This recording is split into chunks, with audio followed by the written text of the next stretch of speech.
Pejantannya agak nakal ini ceritanya. Muda tapi nakal. Satu pejantan ini mintanya 50 betina, Mas. 50 betina. 50 betina. Itu masih kuat itu, Pak Dokter? Itu kok masih kenceng aja. Setiap hari bisa ngawin 2 sampai 3 ekor. Sehari ngawinnya 2 sampai 3 ekor. Iya. Luar biasa ini. 50 Iya. betina. Wah, sangat menghemat pejantan ini, Pak Dokter, berarti ya. Sangat menghemat sekali pejantan. Wah. Padahal kalau pejantan itu di harga itu berapa sih, Pak Dokter? Kalau untuk awasi sekarang? Awasi ya mungkin di yang standar. Bismillahirrahmanirrahim. Assalamualaikum warahmatullahi wabarakatuh. Jumpa lagi dengan channel Domba Bagus. Kalau di video sebelumnya kita sudah membahas luas lahannya Barokah Farm itu seberapa banyak, dan juga sudah dikasih bonus sekalian tips bisnis rumput pakcong dari Pak Dokter Topan. Nah, kali ini kita lagi jalan-jalan lagi nih ke Barokah Farm Kediri nih. Kita langsung cari Pak Dokternya, kita nanti bikin video apa ya sambil jalan-jalan aja. Nah, ternyata Pak Dokter ini lagi di kandang domba awasi sesuai request teman-teman itu, disuruh membahas tentang domba awasi versus domba Garut ini. Pak Dokter, selamat sore Pak Dokter. Halo. Selamat sore, Mas Anang. Bisa diperkenalkan lagi nih. Namanya siapa ini? Oke, saya sudah berkenalan berapa kali ini ya. Oke, perkenalkan para penonton Domba Bagus. Saya Dr. Topan dari Barokah Farm Kediri yang beralamat di Desa Ngadiluwih, Kecamatan Ngadiluwih, Kabupaten Kediri, Jawa Timur, Indonesia. Indonesia. Oke. Sehat ya Pak Dokter ya? Alhamdulillah, alhamdulillah sehat Mas. Alhamdulillah, para peternak kita selalu sehat. Nah, ini kok banyak sekali nih dombanya ini. Domba apa ini Pak Dokter ini? Oke, ini domba lokal betina jenis domba Garut. Domba Garut untuk betinanya. Untuk jantan saya pakai domba awasi full blood yang masih muda itu. Oh, itu domba awasi. Domba awasi itu dari mana sih Pak Dokter? Ya, awasi itu saya ambil dari Australia ya. Ya. Dari Australia. Nah, kita masukkan ke sini. Memang domba awasi itu kan sebenarnya kan untuk domba perah. Tapi sebenarnya untuk yang persilangan ini saya tidak ambil dari sisi perahnya, tapi saya ambil dari sisi tanduk dan posturnya ya. Karena domba awasi itu cukup dominan, posturnya besar, tinggi besar. Nah, ini saya silangkan dengan betina Garut dengan harapan nanti anaknya keluar yang domba tanduk, badannya bisa besar seperti awasi, tapi dengan tingkat produktivitas yang dimiliki domba Garut. Oh, seperti itu. Iya, iya. Kenapa kok memilih yang betinanya ini domba Garut ini Pak Dokter? Jadi gini, alasan pertama kenapa saya domba Garut, satu memang dia prolific ya. Jadi beranaknya biasanya minimal 2. Itu satu ya. Ya. Yang kedua, domba Garut itu genetik untuk domba tanduk itu masih kuat. Kuat sekali. Nah, sehingga itu menjadikan alasan kenapa saya pakai domba Garut, karena tujuan saya adalah saya silangkan dengan domba dorper, domba awasi. Keseringan dorper. Ya, karena itu masih banyak dorpernya. Jadi ini program baru ini awasi ini. Jadi ini program baru, kita coba untuk mencetak domba-domba genetik unggul untuk yang jenis domba tanduk. Jadi kita pakai pejantannya awasi, betina Garut. Harapan kami nanti anaknya tetap masih keluar gen tanduk, tapi posturnya bisa seperti domba awasi yang besar ya, bisa sampai 160 kilo kalau yang untuk yang bagus. Nah, kalau keunggulan domba awasinya sendiri Pak Dokter, apa keunggulannya Pak Dokter? Domba awasi saya memang belum begitu lama ya, artinya belum begitu lama untuk awasi. Jadi mungkin yang saya lihat di kandang saya awasi memang bagus untuk pertumbuhan ya, walaupun masih 11-12 lah sama dorper ya. Tetapi memang yang mencolok di awasi itu memang dia lebih tinggi, posturnya lebih tinggi daripada domba dorper ya. Mungkin ini nanti akan menjadi salah satu pilihan untuk domba potong, yang mana orang mungkin ingin cari domba yang tinggi besar. Nah, mungkin awasi. Tapi kalau untuk kualitas daging, kalau saya masih pegang dorper. Tapi kalau untuk mungkin tongkrongan itu awasi bisa lah. Oh iya. Awasi bisa lah. Nah, kalau ini di koloni ya, ini sistemnya koloni ya Pak Dokter ya? Iya. Oh, ini koloni satu pejantan banding berapa ini Pak Dokter? Ini pejantannya agak nakal ini ceritanya. muda tapi nakal. Satu pejantan ini mintanya 50 betina, Mas. 50 betina. 50 betina. Itu masih kuat itu Pak Dokter. Itu kok masih kenceng aja. Setiap hari bisa ngawin 2 sampai 3 ekor. Sehari ngawinnya 2 sampai 3 ekor. Iya. Luar biasa ini. 50 Iya. betina. Wah, sangat menghemat pejantan ini Pak Dokter berarti ya. Sangat menghemat sekali pejantan. Wah. Padahal kalau pejantan itu di harga itu berapa sih Pak Dokter kalau untuk awasi sekarang? Awasi ya mungkin di yang standar mungkin di kisaran 40-an lah ya, mungkin yang 40-an ya. Yang bagus ya 50-an mungkin bisa dapat. Dengan satu pejantan saja sudah bisa mengawini 50 ekor betina, bayangkan teman-teman. Ini jadi kita tidak perlu memperbanyak apa itu jantan-jantannya ya Pak Dokter ya. Ya, jadi kita nanti lebih efisien ya untuk pengadaan jantan. Jadi memang kalau saya amati untuk jantan usia 1 sampai 4 tahun itu 1/50 masih oke. Tapi kalau 4 tahun lebih ya saya biasanya pakai 1/25. Jadi kita lebih hemat nanti. Nggak perlu punya banyak pejantan, yang penting kita punya banyak betina. Oh, seperti itu. Iya. Nah, ini nanti di koloni sampai berapa lama ini Pak Dokter? Biasanya ini saya campur kalau 1/50 itu kurang lebih sekitar minimal 3 bulan. 3 bulan ya? Nah, bisa sampai 4 bulan. Itu banyak yang bunting semua atau seperti apa Pak Dokter? Biasanya kalau 4 bulan sudah bunting semua nanti. Bunting semua ya? Sudah bunting semua. Di 4 bulan itu bunting semua teman-teman. Oh. Ini nanti misalkan kalau ada yang nggak bunting gitu Pak Dokter, biasanya perlakuannya seperti apa? Nah, nanti kalau setelah kita koloni sampai 4 bulan kalau dia nggak bunting, kita tarik, kita keluarkan dari kotak koloni, kita treatment. Mungkin kita kasih untuk hormonnya atau nanti kita cek kesuburannya, itu baru kita lakukan kalau setelah tahap awal terlewati ya. 4 bulan kita koloni nggak bunting lah itu. Ya. Nah, kalau untuk satu jantan banding 50 betina ini ya, ini butuh kandang seberapa luas Pak Dokter? Itu paling tidak 1 ekor itu idealnya ya sekitar 1,2 meter ya. Kalau 50 ya berarti 60 meter persegi lah. 60 meter persegi. 60 meter persegi. Itu mungkin 6 kali 10 atau bisa 12 kali 5, kurang lebih seperti itulah. Oh iya. Kalau di tempat saya ini 12 kali 5 ya. 12 kali 5 berarti ketemu 60. 60 itu bisa untuk 50 betina. Cuma letak pakannya banyak ya Pak Dokter. Nah, ini kenapa kandang tempat saya ini banyak tempat pakannya Ya. ada tujuan tersendiri. Kenapa ini Pak Dokter ini? Ini harusnya konten sendiri ini. Harusnya konten sendiri nih. Wah, ini harusnya konten Udah sendiri. bonus aja sekalian Bonus di sini lagi, Pak Dokter. Oke. Jadi kenapa tempat pakannya ini kan kelihatan kan? Ya, ada di tengah. Sekat ini tak kasih, itu Ya. tak kasih, depan tak kasih. Ini tujuannya adalah saya bagi luasan yang sama, 1 ekornya itu kurang lebih sekitar 40 cm.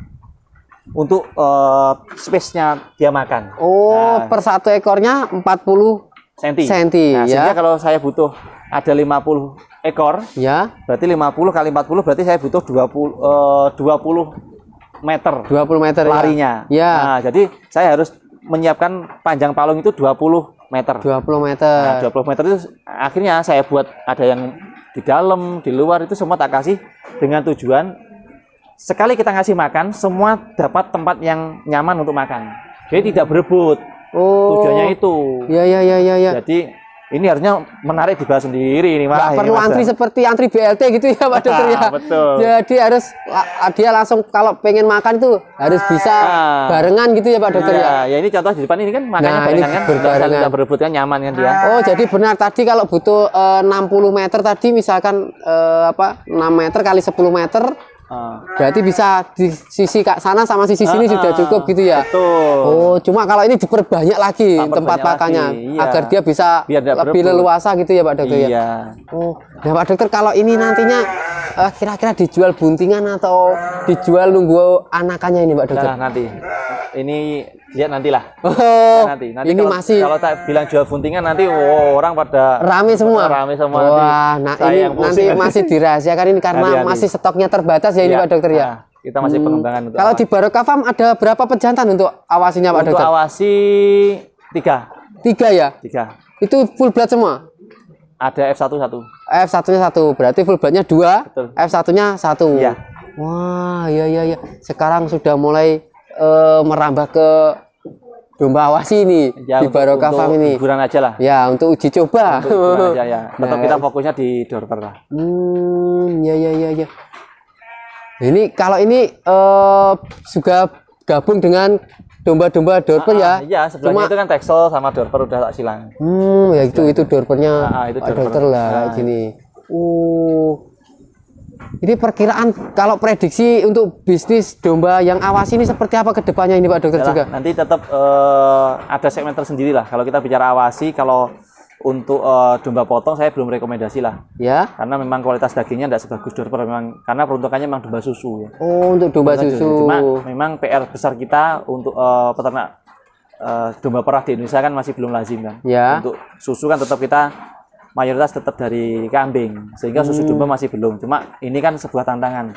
Tidak menutup kemungkinan kedepannya mungkin susu domba bisa diterima oleh masyarakat, dan kalau itu terjadi, salah satu pilihan yang terbaik adalah domba awasi. Oh iya. Kalau pakannya sama ini Pak Dokter ini? Sama aja. Ini apa ini pakannya ini Pak Dokter? Kita pakai kulit singkong, kulit kopi sama kulit kacang hijau, terus kita mix dengan BFK Superfit. Oh, gitu aja. Seperti itu. Iya. Cuma nanti kalau sore pakai hijauan. Sore pakai hijauan. Iya kayak gini nih teman-teman. Nah, ini satu pejantan banding 50 betina. Lah kalau itu Pak Dokter, keunggulan satu pejantan banding 50 tadi apa Pak Dokter? Keunggulannya yang jelas kita lebih murah ya, efisien ya. Jadi kita tidak perlu belanja banyak pejantan. Satu itu. Yang kedua, tentunya dengan pengawasan yang lebih mudah ya, karena kan satu lokasi kita sudah cukup bisa mengawasi 50 ekor. Nah, itu kan sangat efektif untuk manajemen kandang. Jadi tidak terlalu banyak memakan titik-titik. Jadi itu sih kelebihannya, itu yang 1:50 seperti itu. Ini bisa kemungkinan bunting serentak nggak Pak Dokter ini? Kalau serentak nggak bisa. Kalau serentak nggak bisa karena dia kemampuannya saya amati sehari cuma 2-3 ekor yang dikawin ya. Ya. Jadi mungkin kalau bunting selisih hari sangat mungkin ya, mungkin beranak hari ini ada beranak satu, besoknya lagi 2 itu bisa. Tapi kalau serentak hari ini 50 beranak semua nggak bisa. Iya. Bisa.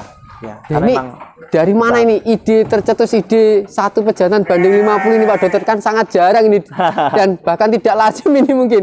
Ini dari mana ini Pak Dokter ini? Ini idenya ya coba-coba karena keadaan ya. Karena keadaan. Lagi-lagi kembali ke keadaan. Saya punya banyak betina tapi pejantan awasnya sedikit. Saya mau tidak mau harus saya maksimalkan ke potensi si jantannya. Jadi ini nanti jantan itu tidak akan saya istirahatkan. Begitu selesai di sini 4 bulan, kita istirahatkan sebentar 2 minggu. Kita pindah ke kotak lainnya yang sudah menunggu 50 ekor betina lagi. Jadi bisa 100 ekor nanti. Jadi tidak pernah istirahat. Tidak pernah istirahat. Jangan sampai. Luar biasa ini Pak Dokter. Nah, jadi ini the power of kepepet ini Pak Dokter ya. Iya, betul. Karena keterbatasan pejantannya akhirnya disilangkan dengan 50 ekor betina. Ya. Tapi di sini sudah ada yang lahir F1 gitu belum? Sudah banyak. Sudah nanti banyak. Kalau mau kita review yang F1 awasi sudah banyak yang lahir. F2 sudah ada tapi belum banyak, tapi ya ada. Sudah ada lahir juga. Sudah ada. Sudah bisa dipesan. Nanti juga bisa kita review juga teman-teman. Kapan-kapan lain hari kita review juga seputar F1 awasi, F2 beserta perbedaannya seperti apa ya Pak Dokter ya? Bisa. Nah kalau kayak gini nih domba Garut ini ciri-cirinya kayak apa ini Pak Dokter? Ya, ini kan kalau saya melihat domba Garut yang bagus itu yang justru yang ini, kupingnya kuping yang perung seperti ini. Telinganya kayak gini. Ya, telinganya perung seperti ini. Nah, ini kok ada yang bertanduk, ada yang tidak nih? Gimana nih Pak Dokter ini? Bagus yang bertanduk nanti. Kalau yang bertanduk seperti ini nanti gen anaknya dominan untuk keluar tanduk juga. Betina pun juga bertanduk ya Pak Dokter? Iya. Garut yang bagus, yang betina, yang untuk breeding saya lebih senang yang tanduk karena dia potensi keluar tanduk di anaknya cukup besar. Cukup besar. Dan mungkin nanti ini segmen pasarnya juga di Jawa Barat kayaknya banyak yang cari yang tanduk. Kalau di Kediri sini juga banyak belum. Masih kalau di Jawa Timur masih memang agak melambat ya kalau untuk domba tanduk. Tapi kalau di pasar mungkin Jawa Tengah, Jawa Barat sudah bagus. Karena malah justru domba tanduk yang dicari. Iya, saya sering jalan-jalan ke Jawa Barat itu. Di sana itu tanyanya itu dombanya yang cari yang bertanduk. Jadi kan tadi kan kita harus tentukan segmen yang mau kita garap. Kalau kita bicara domba tanduk ya harusnya pasarnya Jawa Tengah, Jawa Barat. Kalau Jawa Timur kita bicara domba yang tidak tanduk. Mungkin Jawa Timur malah yang orang seneng itu domba dugul, tidak tanduk, domba ekor gemuk itu bagus. Ya tinggal nanti pilihan lah kita mau ambil yang mana.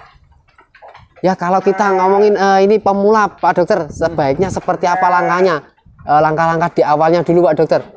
untuk ternak domba ini Pak Dokter seperti apa? Kalau untuk pemula ya saran saya beli bakalan aja dulu lah. Kalau anakan janganlah, anakan kan terlalu riskan ya.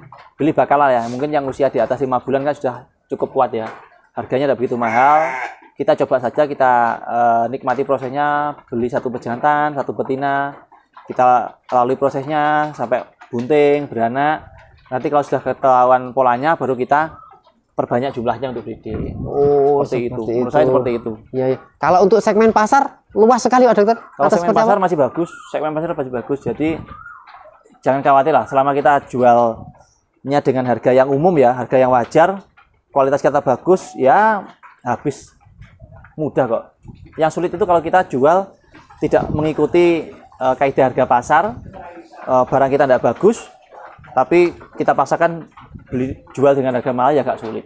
Oh, seperti itu. Jadi maunya untung banyak tapi dengan bahan yang asal-asalan gitu ya Pak Dokter ya.